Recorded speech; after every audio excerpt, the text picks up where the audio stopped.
Hi, boys and girls. Today we're going to talk about the different ways to figure out the meanings of unfamiliar words we come across while reading. I'm going to create an anchor chart that will help remind you of the different strategies that you can use. Then I'm going to show you how to use one of these strategies. Okay, the first strategy that we can always use should be something that you might be familiar with, and that would be to use different resources. And when I say different resources, that means this is when I might get out a dictionary. So I could use a dictionary to look up a word to figure out what the meaning of that word is. I could use the glossary in the back of a nonfiction book. That will help me find the definition of an unfamiliar word. And sometimes the index in a nonfiction book will help me find the definition or the meaning of an unfamiliar word. The next strategy that we can use is to use what you know.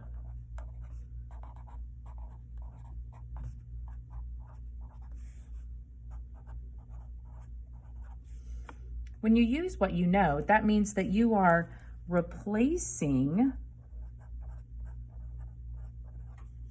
the word that you come across in your reading with another word that might work in place of that word. So replace the word with another word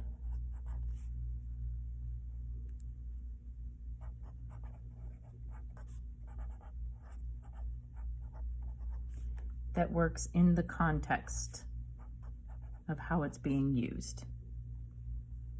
And an example of that would be, he had on a big hat. Well, I know that big could also mean large or huge. And could I replace that word big with another word that I'm familiar with? And does it make sense?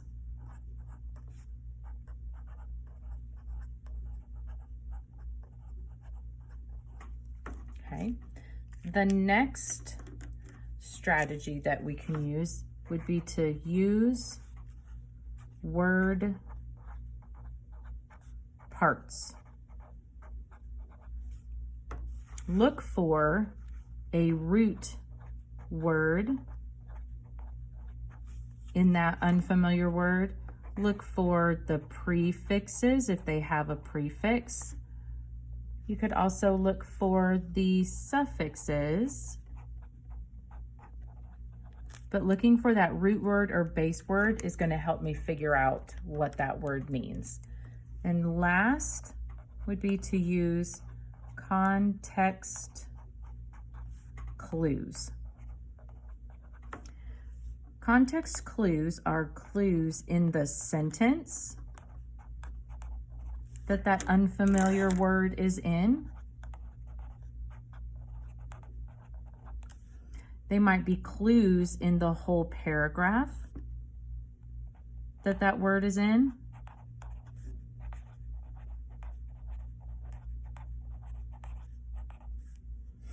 Or they might be clues on the page. For example, pictures or text features.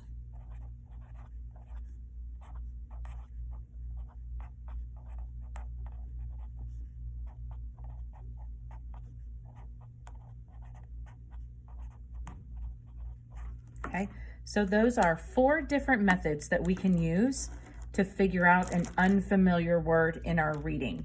It's important that we try to figure out what an unfamiliar word is, because that is going to help us with our comprehension. That is going to help us with making sure that we understand what we are reading. Will help us know what's really happening in our reading. So I'm going to give you an example. We're going to look at page 4 from the Red Tail Angels. And I'm going to read part of this page in the first paragraph. I'm going to read a specific sentence, Okay, so I'm going to start here. A dedicated student and avid reader, Charlie was rarely seen without a book in his hands. Okay, so looking at that sentence, I don't know what this word avid means, but I can look at the clues in the sentence. So I'm going to use my strategy of using the context clues within that sentence. Let's look. A dedicated student. Okay, well, I know somebody who is a dedicated student means that they're a student that really focuses on their schoolwork. Okay. Somebody who takes his learning seriously. Then I can also look at this end part. Charlie was rarely seen without a book in his hands. Well, somebody who's rarely seen without a book means that they always have a book in their hands, that they're always wanting to read or study or learn. Now, can those clues, a dedicated student and somebody who is rarely seen without a book in his hands, help me figure out what this word avid means? So just by thinking about those clues, I think that an avid reader is someone who reads all the time because he's dedicated and he always has a book in his hands. So I feel like avid means that avid must mean that he really likes something very much or wants to do it a lot. Okay, so that was how I used the clues from the sentence to help me figure out the meaning of that word avid. In your notebook, you're going to see if you can write down the meaning of a word on page 9 from the first paragraph, okay? And we're gonna look at this sentence right here.